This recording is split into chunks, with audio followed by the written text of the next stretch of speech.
There is a kind of education that never shows up in test scores, that it doesn't come with textbooks. It isn't measured by grades. It's older than schools and deeper than curriculum.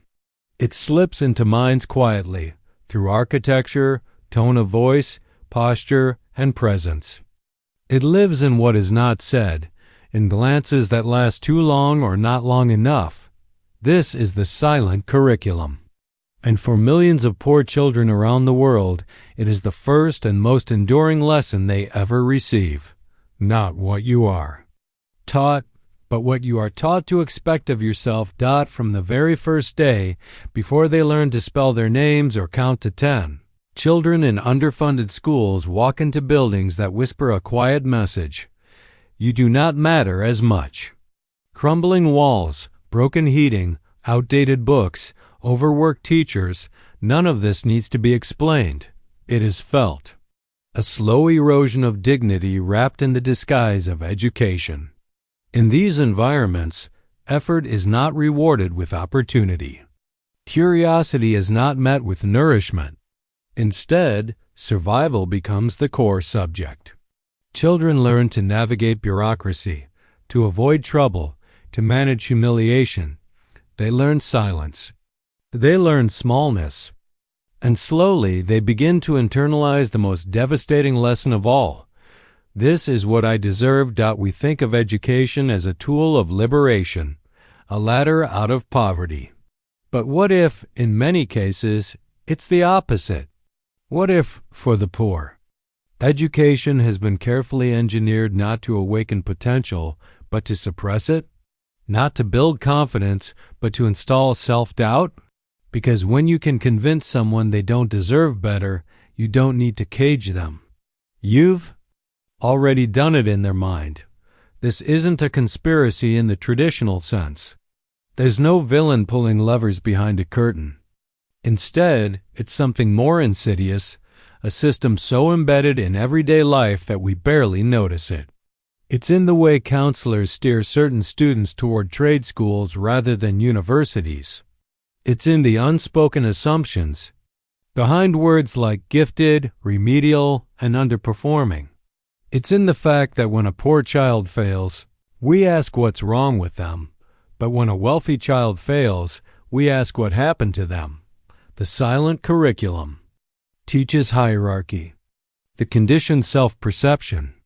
And perhaps most cruelly, it packages doubt as humility, resignation as maturity. By the time many poor students reach adulthood, they no longer need external discipline. The structure lives inside them. They choose realistic dreams. They second-guess ambition. They instinctively shrink their aspirations to fit the story they've absorbed since childhood. You are not meant for more. And so the most effective kind of control isn't violent.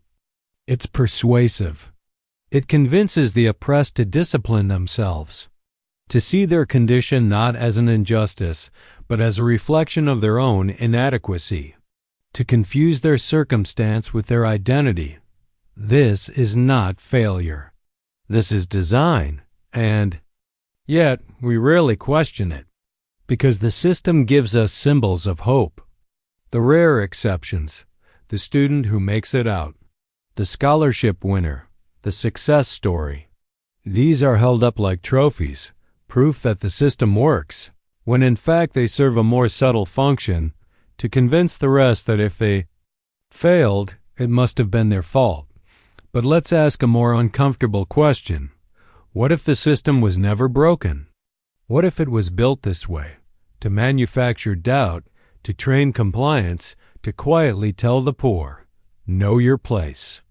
Is where our journey begins, not with an accusation, but with an observation, that education doesn't just teach facts. It teaches beliefs.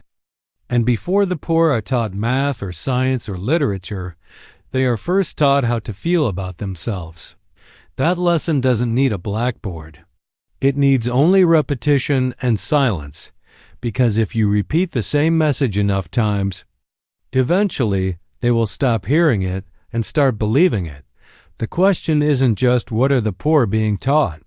The real question is, What are they being taught to believe they are? And who benefits when they believe it?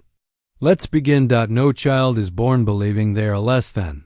That belief is taught carefully, quietly, and repeatedly, not in a single moment, not with a single insult or failure, but through 1,000 subtle cues delivered every day in classrooms that were never neutral spaces. There's a lesson behind the lesson, and if you listen closely, you'll hear it. You are not meant to lead. You are not meant to rise. You are not enough. This is how inferiority is manufactured, not by accident, but by design. Frantz Fanon once wrote that the oppressed must be made to feel their inferiority in every fiber of their being. That colonization wasn't just physical, it was psychological.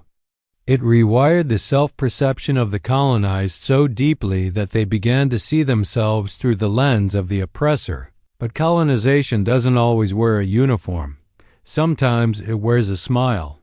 And in the modern world, the colonized mind is shaped not on the battlefield, but in the classroom. Paulo Freire called it the banking model of education, a system where students are treated like empty accounts, waiting to be filled with approved information. There is no dialogue, no exchange, only authority and obedience. This model doesn't cultivate critical thinkers. It cultivates good subjects. It trains students to memorize, not to question. And those at the bottom of the social hierarchy, the poor, the marginalized, are fed a specific kind of knowledge, one that places others at the center of excellence, and them at the margins of relevance. Look at the curriculum. Who is celebrated? Whose ideas are quoted? Whose history is told? In many schools, success still wears a particular face: Western, white, male, upper class. Leadership looks like someone else. Intelligence sounds like someone else. And so, the poor child begins to separate themselves from these qualities, not because they lack them, but because they've never seen them reflected in themselves. It's not just what is taught, but how it is taught. When a teacher unconsciously calls on one type of student more than another, when the students who speak differently are corrected, not understood, when uniforms must be pristine, but a hungry stomach is ignored, every moment reinforces a hierarchy. Every day trains the body to feel small, invisible, unworthy of attention. And over time, this becomes a kind of programming. It doesn't need to say, "You are inferior." It only needs to show that others are superior, again and again, until it becomes true, not in the world, but in the child's own mind. This is internalized oppression, a phenomenon so subtle that even those experiencing it don't see it for what it is. The student begins to silence themselves before anyone else can. They hesitate before raising their hand.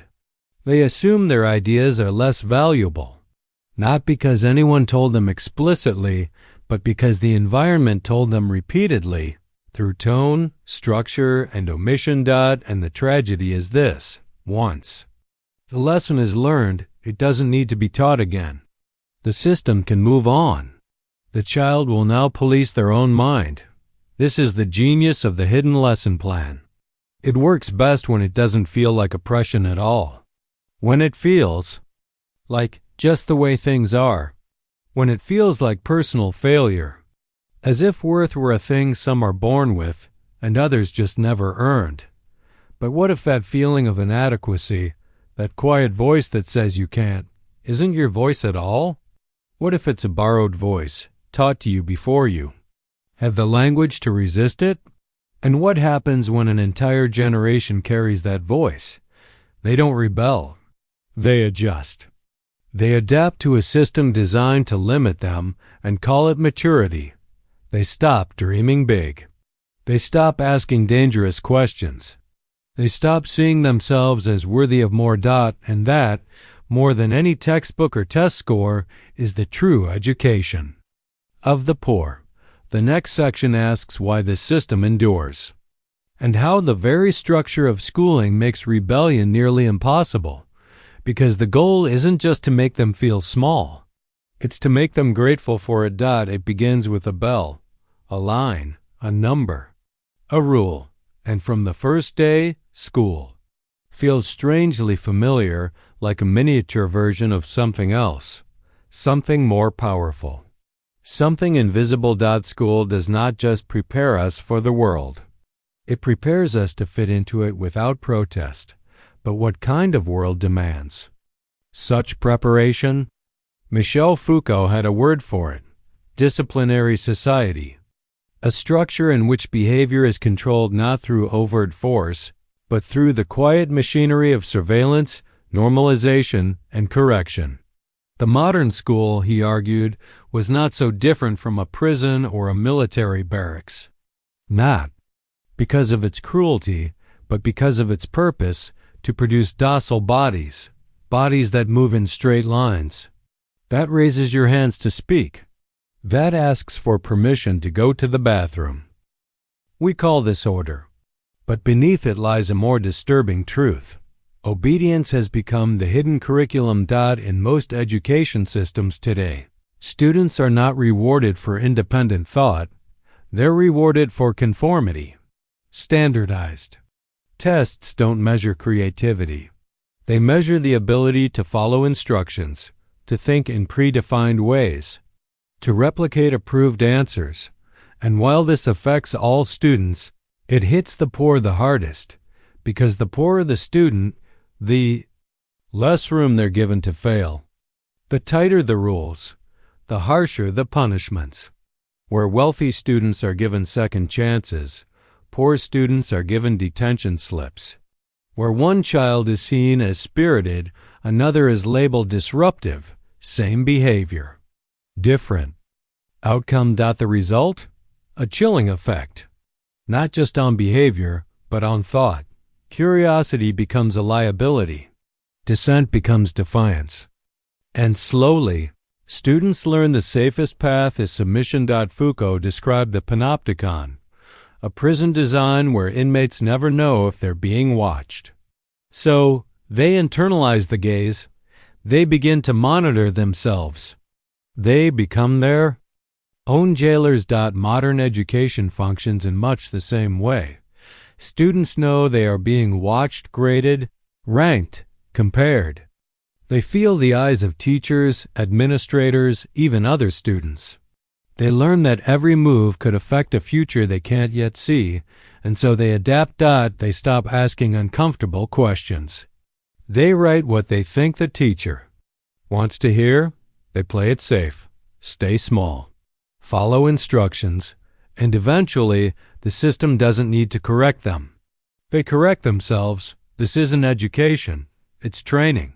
Not of the mind, but of the will. A subtle reshaping of desire, so that the student no longer wants to rebel, but to be recognized. Not to break the system, but to be accepted by it. Poor students, especially, are taught to equate obedience with survival. In schools with metal detectors and hall passes, where talking back can mean suspension and minor missteps become permanent. Records, the stakes are higher. Freedom of thought is a luxury reserved for those who can afford its consequences. For the rest, the only lesson that matters is stay in line. But here's the paradox. The very systems that demand compliance also claim to promote critical thinking. They speak of creativity, innovation, leadership, while rewarding silence, repetition, and conformity. It's not just hypocrisy. It's strategic, because a society doesn't need everyone to think critically. It only needs enough people to believe they are, while the rest quietly hold the system in place. So, what is the poor student really being taught? Not mathematics, not literature, not science, but how to navigate a hierarchy, how to obey without protest, how to perform compliance so well that it begins to feel like identity. And the tragedy is, once internalized, this lesson doesn't leave at graduation. It follows them into the workplace, into politics, Into relationships. A mind trained for obedience does not suddenly demand freedom. It asks for permission, and the question we must ask is, who benefits from a society of obedient minds? Who gains when the poor are taught to follow rather than question, to accept their place rather than imagine something else? As we'll see, in the next chapter, the answer lies in one of our most powerful cultural myths, the myth of merit. Because if obedience can be dressed up as virtue, then inequality can be dressed up as justice. They told you the world was fair. That if you worked hard, kept your head down, stayed in school, and followed the rules, you'd succeed. And if you didn't, well, that was on you. This is the myth of merit. A belief so powerful it has survived centuries of inequality, not by denying unfairness, but by disguising it. It doesn't say the system is perfect. It simply says the system is neutral. That success is earned. That failure is deserved. That life is a game, and everyone starts at the same line. But what if the game was rigged from the beginning? What if meritocracy doesn't level the playing field, but hides the fact that the field was never level at all? John Rawls imagined a society designed behind a veil of ignorance, a thought experiment where no one knows what position they'll hold before the rules are set. If you didn't know whether you'd be rich or poor, privileged or oppressed, what kind of world would you want to build? Certainly not this one. In the real world, meritocracy doesn't operate from ignorance. It thrives on forgetfulness. It asks the poor to forget the weight of history, the constraints of geography, the legacy of exclusion. It tells a child growing up in poverty that they have the same shot as a child born into wealth, ignoring the vastly different worlds they must navigate just to reach the same point. Nietzsche saw through this illusion. He warned that moral systems often serve the interests of those in power, cloaking domination in the language of virtue. In a meritocratic society, inequality isn't injustice, it's proof. Proof that you didn't try hard enough. Proof that you weren't smart enough. Proof that you're not enough. This is the psychological double bind. If you fail, it's your fault.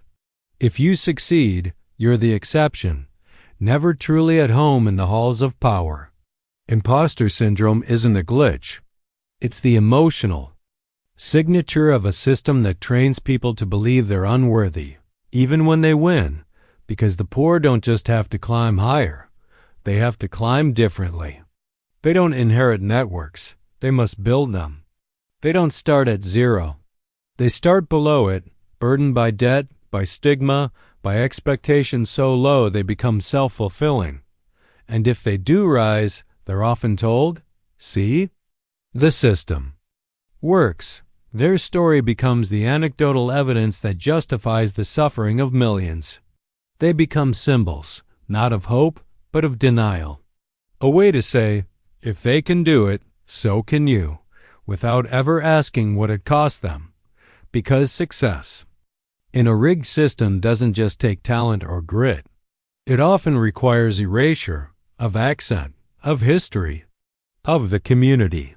You must reshape yourself in the image of the dominant class, speak their language, adopt their mannerisms, embody their values, and even then, you may never feel like you belong.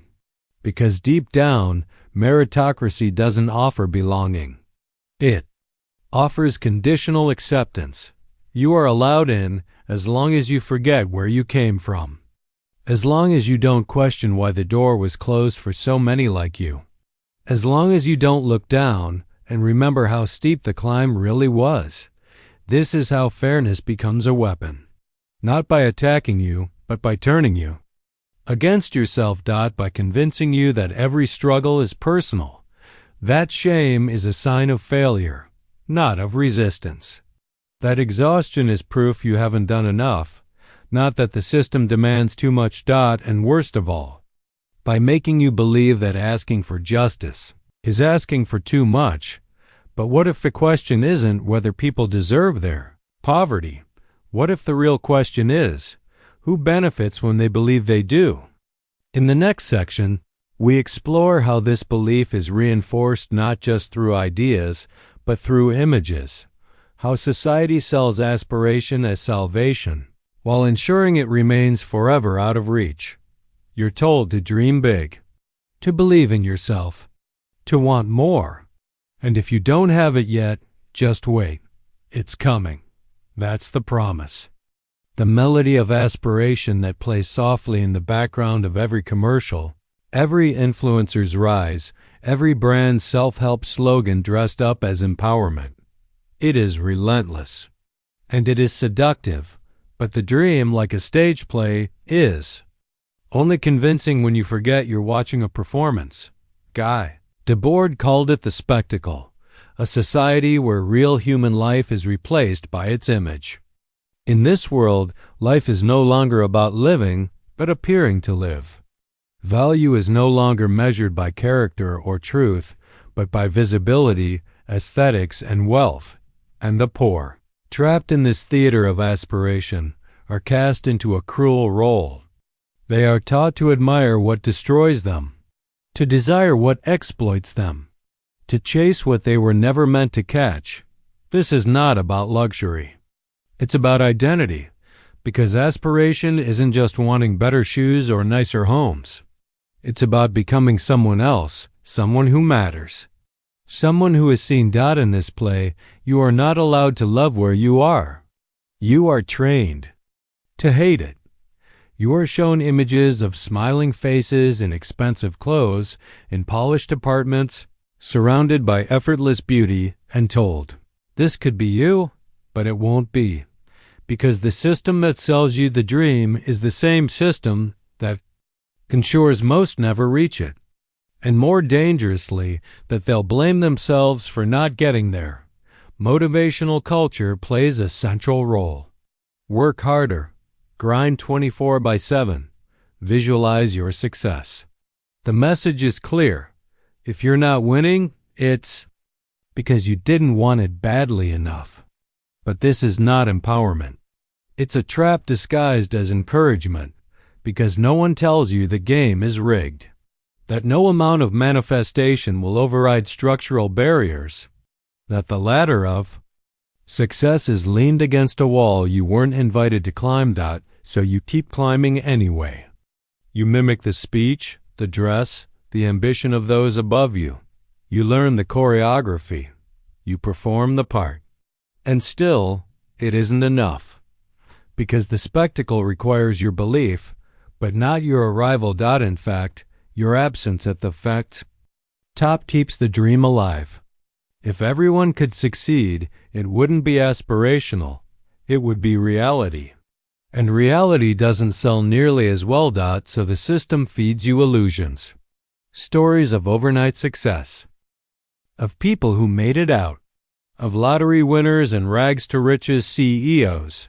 Each one functions like a commercial.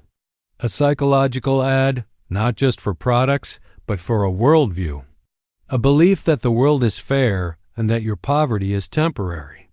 As long as you keep believing, and that's the point, to keep you reaching, to keep you investing in systems that devalue you, to keep you working jobs that drain you, spending money you don't have, trying to look like a version of yourself that only exists in someone else's marketing strategy. Eventually, you don't just feel poor, you feel defective. Not because you lack money, but because you lack transformation. Because the life you were promised never arrived, and no one told you that it wasn't supposed to. This is how aspiration becomes psychological warfare. It doesn't need to imprison your body. It only needs to convince your mind that you're not there yet, and that it's your fault. You are educated to want more, but never understand why you want it. And never to question who benefits from your wanting.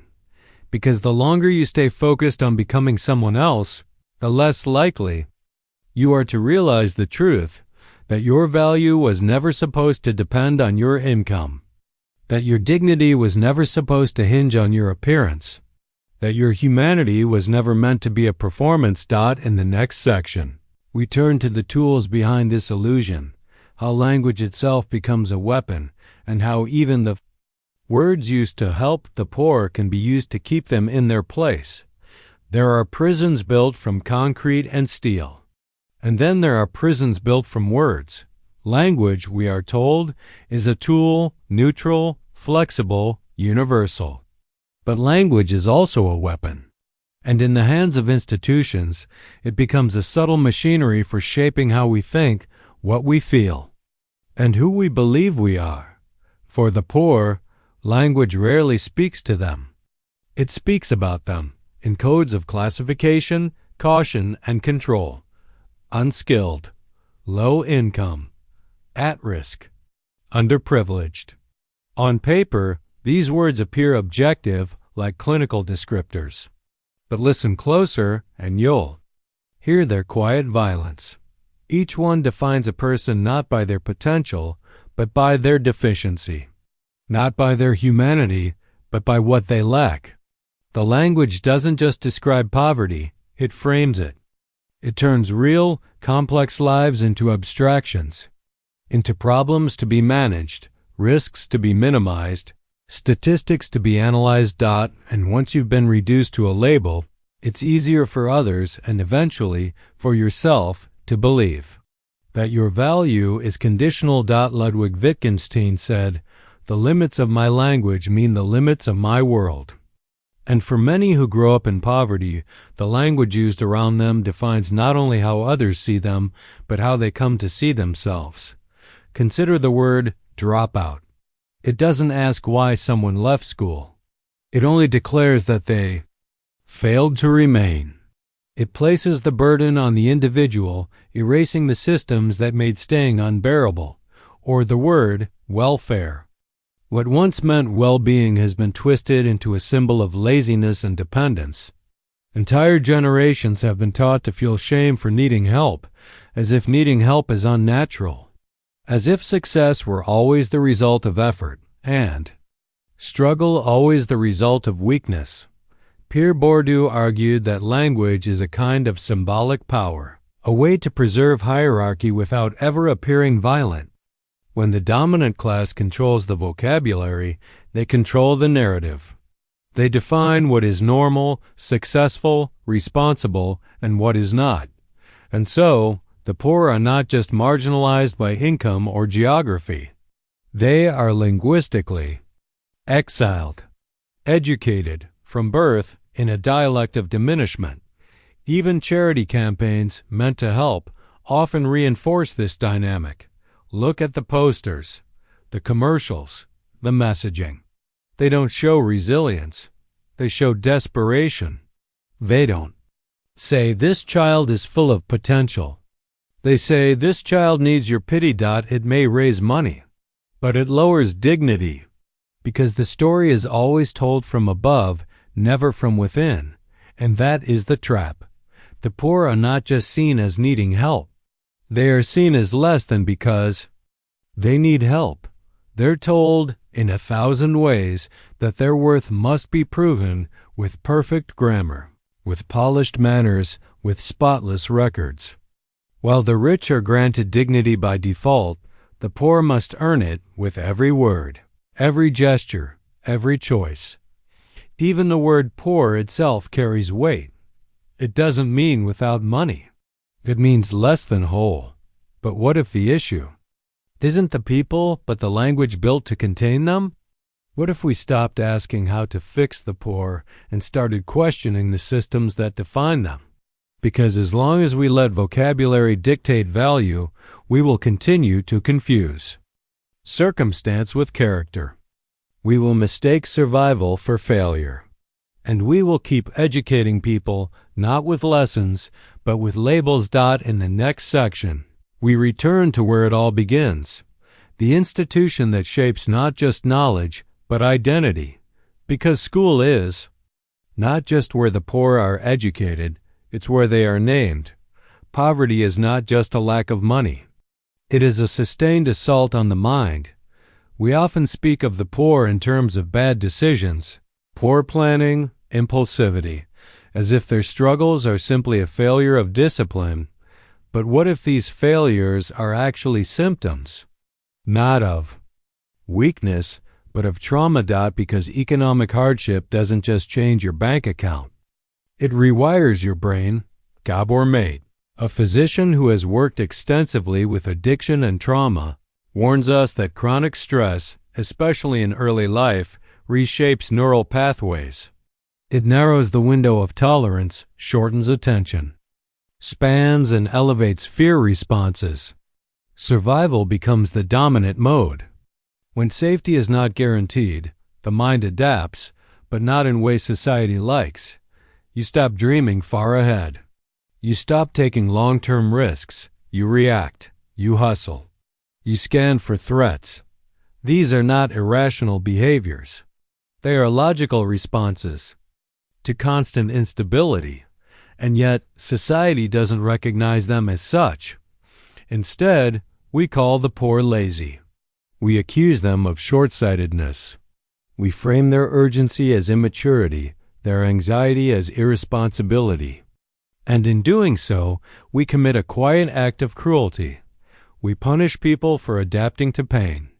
Maslow's hierarchy of needs makes it clear, without food, shelter, and safety, higher-order thinking becomes a luxury. You don't plan your future. When you're not sure you'll eat tomorrow, you don't contemplate self-actualization when your rent is 3 weeks overdue, but instead of seeing these conditions as barriers, society sees them as excuses. And that's where the real psychological warfare begins, because the system creates the stress, then blames you for feeling it. The endless grind of low-wage labor, the humiliation of asking for assistance, the bureaucratic hoops of social services. They all send the same message. If you were better, this wouldn't be happening to you. It's a lie, but it's a powerful one. Because when repeated enough, the lie becomes internalized. The poor don't just feel tired, they feel ashamed. And that shame becomes a second prison, nested inside the first.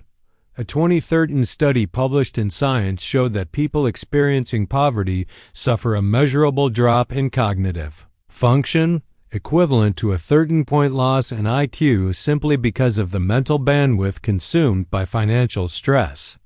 Not because they are less capable, but because their minds are overcrowded with survival-based calculations. Should I fix the car or buy groceries? Should I pay rent late or skip the electric bill? These are not the questions of someone free to plan. These are the questions of someone in triage, constantly managing crisis, constantly calculating risk. And yet, we still teach this concept of the poverty mindset as if it's something pathological, something inherited, something that needs to be fixed with budgeting workshops and motivational speeches. But this isn't a mindset. It's a scar. And when we pathologize trauma responses, we do more than misunderstand them. We weaponize them. We turn survival into stigma. And we turn the very consequences of systemic violence into justifications for its continuation. Why invest in better schools for poor neighborhoods when the kids won't care? Why raise wages when they'll just waste the money? Why offer stability when they can't manage it? This is how propaganda works. Not with loud slogans, but with quiet assumptions. It makes injustice look rational, and it makes empathy look naive. The poverty mindset is not a failure of will. It is the predictable outcome of life inside a system designed to extract, exploit, and exhaust. And the deepest cruelty? It convinces the poor that the suffering is their fault, and that the cure is to change themselves, not the world. In the final chapter, we'll ask the most dangerous question of all. What would it look like to break this spell? Not with charity, not with discipline, but with truth.